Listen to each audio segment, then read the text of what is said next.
peux vous parler d'astrologie, de l'astrologie alpha-oméga, comme chaque semaine, en général, je vous fais part de mes nouvelles recherches sur ce sujet, mes nouvelles formulations ou reformulations. Je voudrais, vous savez que la dernière fois, j'ai parlé au niveau de l'astrologie mondiale, au niveau en tout cas de la vie politique, concernant Hitler et De Gaulle, Hitler par rapport à la question juive et De Gaulle par rapport à la question algérienne. Là, je voudrais rentrer tout simplement dans la problématique du couple. En tout cas, en employant le langage. Car je crois qu'on peut transposer, parfois on parle du passage du collectif à l'individuel, du public à la vie privée, mais on peut aussi inverser les choses. Par exemple, la notion de pension alimentaire, qui est utilisée couramment dans le cas des divorces, et qui est décidée normalement par un juge, cette pension alimentaire, c'est assez proche, au fond, de ce que l'on appelle le revenu universel. Toute proportion gardée, bien entendu. Je veux dire par là que le divorce est souvent accompagné de cette question de la pension alimentaire. Alors, où est-ce que je veux en venir? Premièrement, la phase oméga est une phase de divorce, une phase de séparation. Ça se voit d'ailleurs sur le plan purement astronomique, puisque c'est le moment où Saturne, qui était conjoint avec une des 4 étoiles fixes royales, va s'éloigner petit à petit, n'est-ce pas? Et donc va se divorcer, va se séparer. Donc c'est une lecture analogique parfaitement claire, c'est un signal parfaitement clair. Donc on passe du signal conjonctionnel, de la conjonction, au signal disjonctionnel, au signal de séparation. Alors, comme dit Miranda Gray dans La femme optimale, qui est un ouvrage que j'aime beaucoup actuellement, ce sont les femmes qui sont les acteurs de la cyclicité, les agents de la cyclicité. Ça veut dire que c'est toujours elles qui prennent en quelque sorte l'initiative. Et les hommes subissent quelque part cette initiative. En tout cas, doivent en tenir compte. Alors, Miranda Gray parle du cycle mensuel et veut organiser toute la vie des femmes autour d'une semaine après l'autre. Je crois qu'il faudrait quand même voir les choses aussi à un niveau à une autre échelle. Donc on passe du cycle lunaire de 30 jours au cycle saturnien de 30 ans, qu'on peut diviser en 4 fois 7, 4 fois 7 ans, comme on peut diviser le cycle mensuel en 4 fois 7 jours. Alors, en phase de divorce oméga, ça signifie que les femmes ne veulent plus, en quelque sorte, collaborer avec les hommes, elles ne veulent plus être à leurs ordres, et par conséquent, au fond, elles veulent pouvoir vivre sans travailler dans le cadre du monde de l'entreprise, notamment. C'est ce qu'on appelle justement la question de la pension alimentaire. La pension alimentaire, c'est une forme de chômage, une forme d'allocation. Il y a des allocations familiales et puis il y a la pension alimentaire. Je rappelle encore une fois, c'est la notion de revenu universel, d'allocation. On est payé pour vivre, mais pas pour travailler. Donc il y a une révolte de ce côté-là. Donc finalement, contrairement à ce qu'on pourrait croire, il y a des moments où les femmes n'ont pas envie de travailler.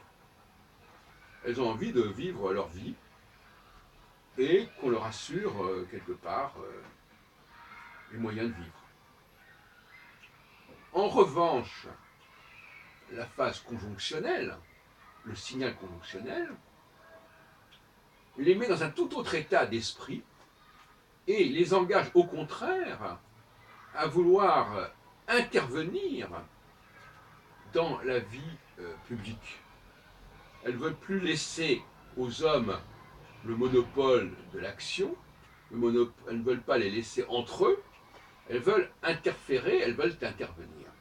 C'est la phase conjonctionnelle, qui convient d'ailleurs justement parfois et souvent au mariage. Alors par exemple, nous avons eu des exemples, comme par exemple le Brexit et l'élection de Donald Trump sont en train de se produire en phase conjonctionnelle. Ça veut dire que, et le cas du référendum italien récemment, va dans le même sens. C'est-à-dire que le peuple, et les femmes pour moi correspondent au peuple, en astrologie on dit souvent la lune c'est le peuple. Le peuple veut se faire entendre, et veut qu'on tienne compte de ce qu'il pense. Ils ne veulent pas que les hommes restent entre eux et décident entre eux, dans une sorte d'assemblée nationale, de commission, comme ça, où entre quelques hommes, on décide du sort de l'humanité. Ce qui est le cas de la phase oméga. Donc là, on ne veut plus cet état de choses, on veut une communauté, on veut une communion, une unité, voilà le mot qui convient, unité. Il n'y a pas de contradiction entre le mot communion et communauté et unité. D'ailleurs, commun, ça vient de comme un. Donc, c'est l'idée qu'un groupe se veut unifié.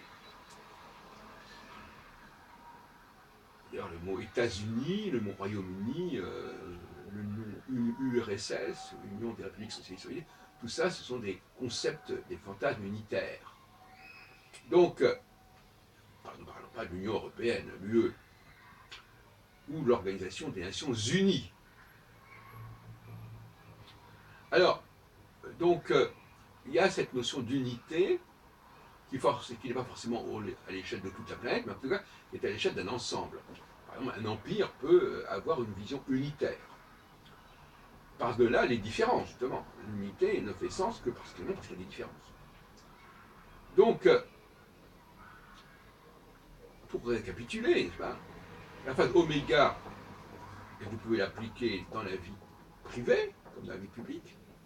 La phase oméga est une phase de divorce, c'est-à-dire que les femmes se séparent, s'éloignent, se mettent en retrait, ne veulent plus collaborer. Collaborer, ça veut dire travailler ensemble. Ne veulent plus coopérer, c'est le même mot, la même racine, coopérer, ne pas travailler ensemble. Et au fond, elles se désintéressent, au fond, c'est une forme de féminisme, se désintéressent, parce que le féminisme c'est un terme qui a tellement de sens différents historiquement, elles se désintéressent de la direction de la cité. Elles l'abandonnent aux hommes, le peuple plus généralement, parce que dans le peuple, il y a non seulement les femmes, mais aussi les hommes qui ne sont pas dans l'élite, qui donc sont par exemple relégués quelque part du côté des femmes, du côté des électeurs. Elles abandonnent la direction, la gouvernance, mais en contrepartie, il faut évidemment, puisqu'elles ne veulent plus travailler, si on peut dire, il faut leur donner des moyens de vivre, pas indéfiniment, c'est ça la question, mais pendant une certaine période, qui est la période disjonctionnaire. Et en période conjonctionnelle, en revanche, là, elles vont participer, elles vont collaborer, elles vont être partie prenante. Ça veut dire qu'elles ne veulent pas être laissées pour compte, elles ne veulent pas être mises sur la touche. Ce que je veux dire par là, et ça c'est important de le comprendre, c'est que les stratégies ne sont pas constantes. C'est ce que dit bien d'ailleurs sur notre plan Miranda Gray, on n'est pas dans la constance. Prendre conscience de la cyclicité, la conscience cyclique, c'est la conscience de l'inconstance. Et elle le dit très clairement dans un système qu'elle décrit en 4 phases. La phase dynamique, la phase expressive, la phase créative et la phase contemplative. Donc je vous invite à lire ce livre remarquable paru au Courrier du Livre dans le groupe Trédaniel Édition, parce que même si on n'est pas d'accord sur beaucoup de choses, il y a des choses remarquables dans cet ouvrage, traduit de l'anglais, savoir une philosophie du cycle qui est tout à fait intéressante, et aussi une philosophie de la femme, puisque c'est la femme dont Miranda Gray dit qu'elle est la porteuse, la gardienne du temps. Moi, évidemment, j'ai étendu, de toute façon, j'ai pas attendu Miranda Gray pour écrire ça, parce que j'ai découvert cet ouvrage il y a 3 jours. Mais, je veux dire, je suis heureux de remarquer que, actuellement, les femmes ne sont plus dans une optique mimétique, et cette Miranda Gray, elle essaie au contraire de montrer que les femmes ont leur mot à dire, et je suis tout à fait d'accord avec elle. De même que les machines aussi. Alors, j'ai écrit récemment sur le pouvoir. Le pouvoir, il est souvent, à certains moments, il est délégué. Les machines ont du pouvoir sur nous.